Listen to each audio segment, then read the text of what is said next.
There's one kind of opinion I'd be very afraid to express publicly.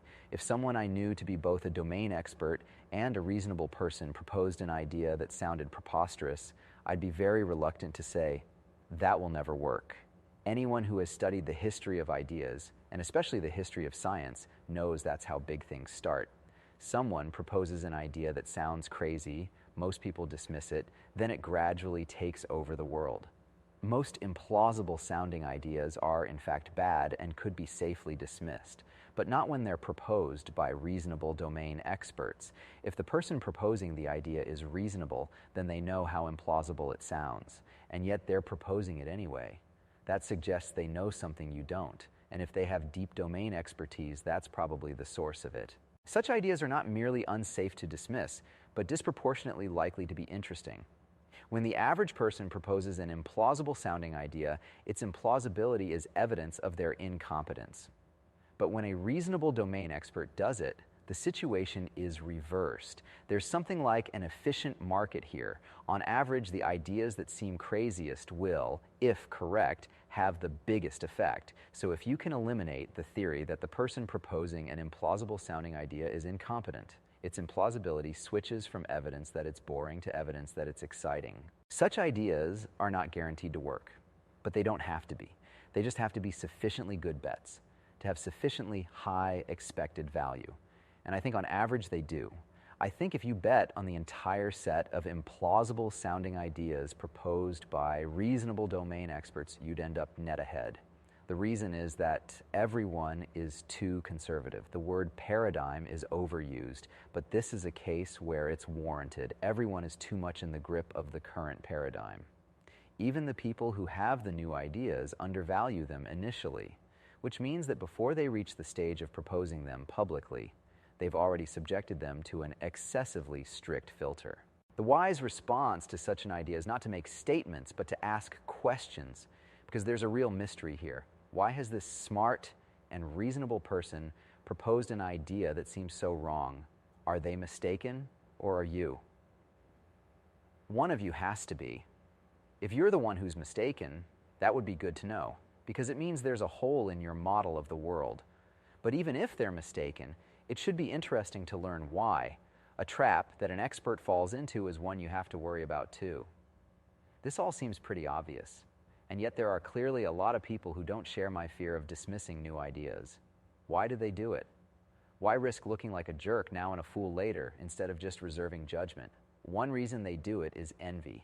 If you propose a radical new idea and it succeeds, your reputation, and perhaps also your wealth, will increase proportionally. Some people would be envious if that happened, and this potential envy propagates back into a conviction that you must be wrong. Another reason people dismiss new ideas is that it's an easy way to seem sophisticated. When a new idea first emerges, it usually seems pretty feeble. It's a mere hatchling. Received wisdom is a full-grown eagle by comparison.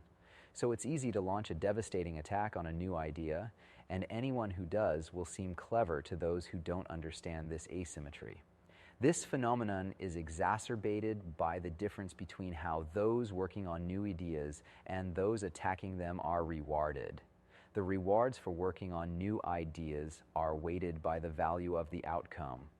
So it's worth working on something that only has a 10% chance of succeeding if it would make things more than 10x better, whereas the rewards for attacking new ideas are roughly constant. Such attacks seem roughly equally clever, regardless of the target. People will also attack new ideas when they have a vested interest in the old ones. It's not surprising, for example, that some of Darwin's harshest critics were churchmen. People build whole careers on some ideas.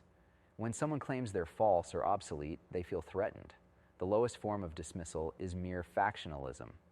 To automatically dismiss any idea associated with the opposing faction.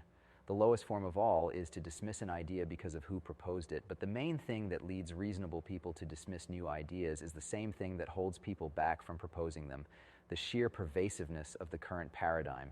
It doesn't just affect the way we think. It is the Lego blocks we build thoughts out of. Popping out of the current paradigm is something only a few people can do.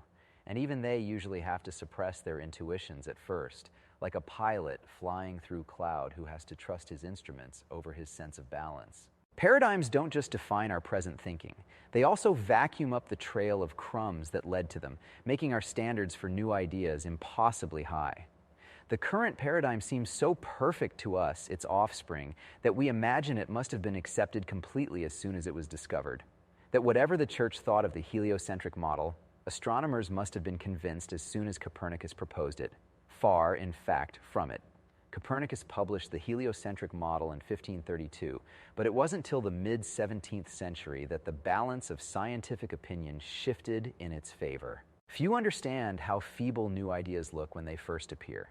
So if you want to have new ideas yourself, one of the most valuable things you can do is to learn what they look like when they're born.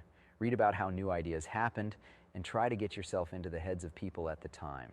How did things look to them when the new idea was only half finished, and even the person who had it was only half convinced it was right? But you don't have to stop at history. You can observe big new ideas being born all around you right now. Just look for a reasonable domain expert proposing something that sounds wrong. If you're nice as well as wise, you won't merely resist attacking such people, but encourage them. Having new ideas is a lonely business. Only those who've tried it know how lonely. These people need your help, and if you help them, you'll probably learn something in the process.